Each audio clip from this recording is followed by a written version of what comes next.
Rebecca and I are members of the Institute of Risk Management's Charities Special Interest Group, and we're here today to discuss risk assessment. This is the second in our series of presentations to accompany our Getting Started campaign. So without further ado, let's get started. The first thing to address is what we actually mean by risk assessment. How would you describe it, Rebecca? Well, put simply, it's the process we use to identify the risks to our objectives and work out how important they are. But it's good practice to think about this methodically, and we'd suggest looking at this in 3 steps. So identify, then analyse and evaluate the risks. And when should we do this? Well, it applies to all of the work that we do, whether it be our business as usual, our annual planning and budgeting, a new project, or indeed a new strategy. Everything we do is almost certain to face some element of risk. So even if we've been running a system for years without any problems, all it needs is a new member of staff to come along and who hasn't been properly trained, and chaos reigns. And when we're doing something new that we haven't done before, there's potential for all sorts of things to go wrong if we don't plan for them. Okay, let's move on to look at each of these steps in more detail. So Rebecca, what advice would you give to someone who's sitting down with a blank piece of paper to identify their risks? Well, the first thing I must stress, and we said it earlier, is that you must be clear about what your objectives are. After all, risks don't exist in a vacuum. They're things that will affect your objectives in some way if they happen. And it's worth thinking about what success would look like and all the things you will rely on to get there. So in our supplementary guide, we give the example of baking a cake, because I think most people can probably relate to that. Just imagine that delicious chocolate fudge cake your best friend has asked you to make for her birthday party next week. Well, you're bound to think of the obvious things like, have you got a recipe and all the ingredients? But will you think about what to do if your oven isn't working properly? Have you got the right size baking tin? Something to carry it in? Could you achieve your objective and get the cake to the party without one of those things? And a way to do that when we're thinking about our work is to think about different risk categories to make sure we don't miss anything critical. So the Charity Commission highlights governance, operational, financial, external, and compliance with law and regulation. But there are a lot more. Other ones I've come across are behavioural, members, major projects, hazards, markets and sectors, and trustees, to name only a few. You could also use a PEST analysis approach.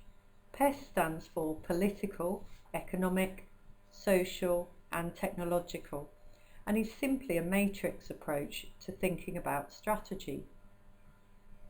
The important thing to remember though is the process is just a process to help you identify all risks.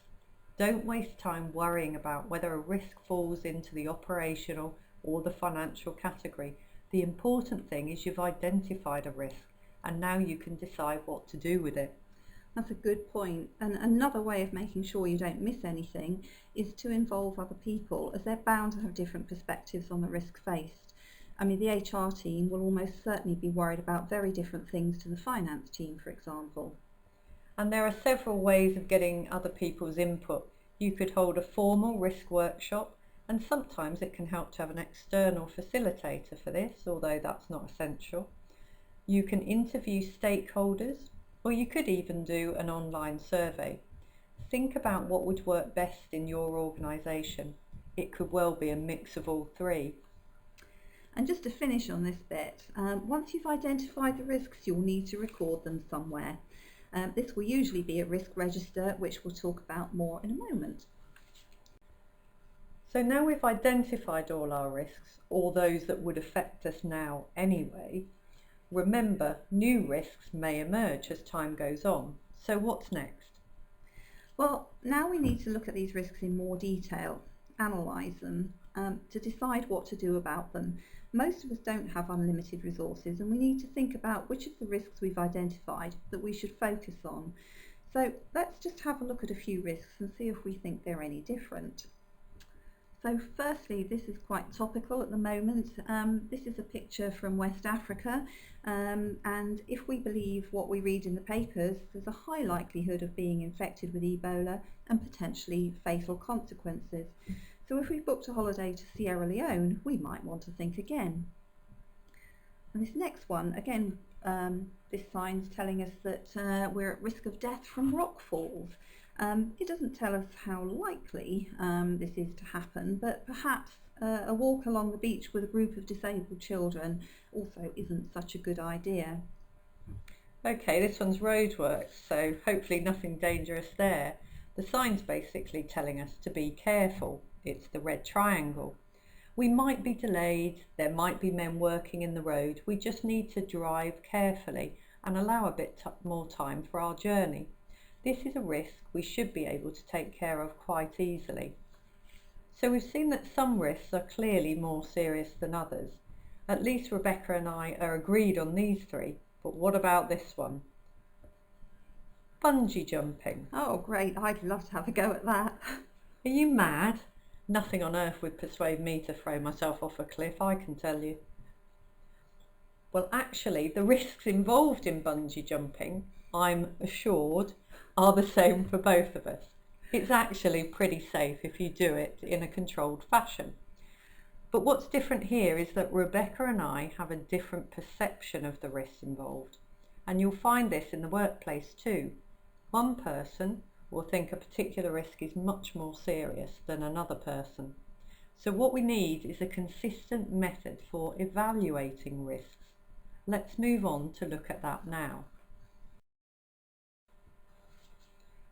So as we touched on before, it's usual to evaluate risks in terms of how likely it is that they will occur and how severe their impact on our objectives will be.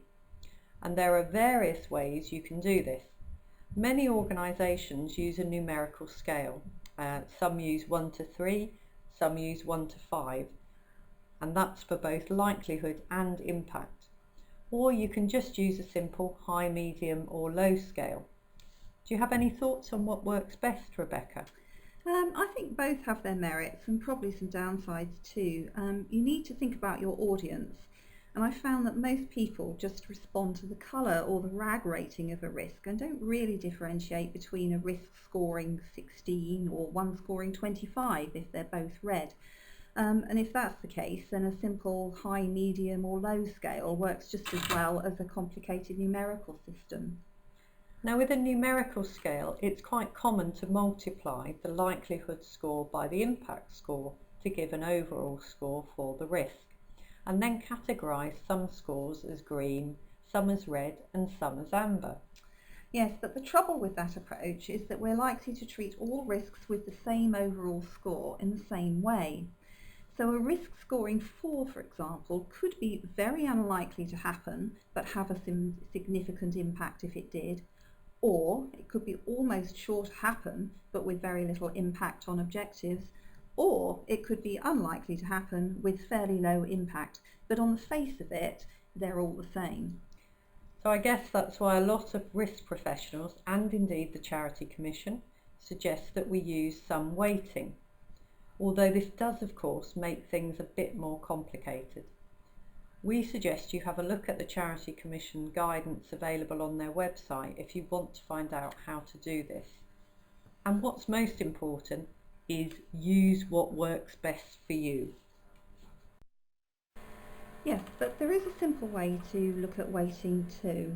On page 7 of our supplementary guidance we've included a heat map, and you can use a table like this to decide for your organisation which scores should be red or amber or green, and it then really doesn't matter if one risk scoring 4 is red, another amber and another green, as long as everyone knows how their risks should be evaluated.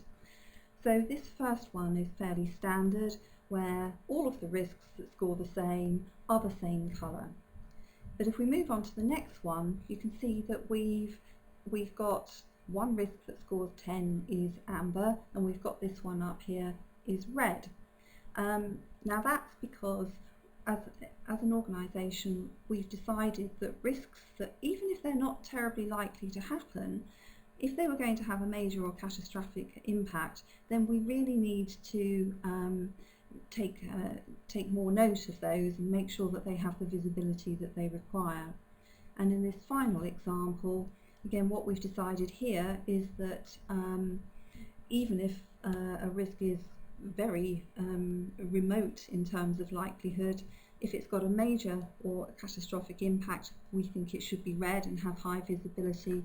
And also, anything that's highly probable, even if it's got an insignificant impact, we want to make sure that that has high visibility too, and we're calling it red. But basically, you can do what's right for you according to your risk appetite, and no doubt we'll return to the subject of risk appetite later in our campaign. And this brings me nicely on to our final point. As we've said, different people will have a different perspective. So you need to set out what a score of 1, looks like compared to a score of 5, or alternatively, how high compares to low. Have a look at the table on page 5 of our supplementary guide and create something similar that works for your organisation and uses the risk categories that are important to you. And you may have heard of the term black swan events. These are risks that are highly unlikely to happen. In fact, people might not even be able to conceive that they could happen. But if they do happen, they would have catastrophic consequences. They're sometimes called unknown unknowns. But in recent years, there have been more and more of them. So actually, you could say they are less unknown. Do try to consider these in the context of your work and think about how you'd cope with them. Here are some examples just to bring it to life. So in the 1990s, no one could have predicted the fall of communism. That changed the whole social structure of Europe, and many INGOs and others started realising that the ex-communist bloc needed their assistance and support and had to change strategy. Another good example is the major supermarkets and the horse meat scandal. Again, if you're a charity who prepares food for customers, service users, other beneficiaries, or even the general public, you may have had to think about that. The Icelandic volcano is another good example because there were a number of disrupted flights. And lastly, consider the Japanese tsunami that consequently led to a nuclear event which impacted the technology sector and could have made it difficult for you to get hold of mobile phones or even computers. These are the type of risks that will score 5 when you evaluate them, and that 5 will be made up of a likelihood of 1 and an impact of 5. That's unless you've considered some form of weighting. But really you need a contingency plan for handling them just in case they occur. Now let's move on to the bit you've all been waiting for. Yes, we're going to end this session talking about risk registers, everyone's favourite subject. But on a serious note, they're really important. Think about it this way.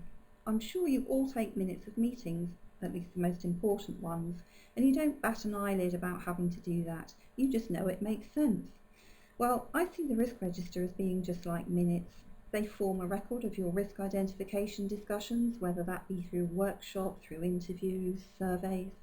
They record the results of your analysis and evaluation, and when you've decided how you're going to treat the risks, we'll also set out the action you've planned. So when you come to review your risks, which you'll need to do periodically, it will give you all the information you need for the review, and there'll be no risk of you forgetting anything. And a risk register also means that anybody should be able to pick it up and understand the risks and what's being done about them, even if you're not around. But as we all know, there are risk registers and there are risk registers. Which would you prefer? This example, 164 risks beautifully set out in minute detail over 10 pages, or this, which is a simple statement of the key risks and fits on 1 page. If anything is going to put people off embracing risk management, it will be an overly long and complicated risk register. You must of course do what's right for your organisation, but we urge you to keep the risk register as simple as possible.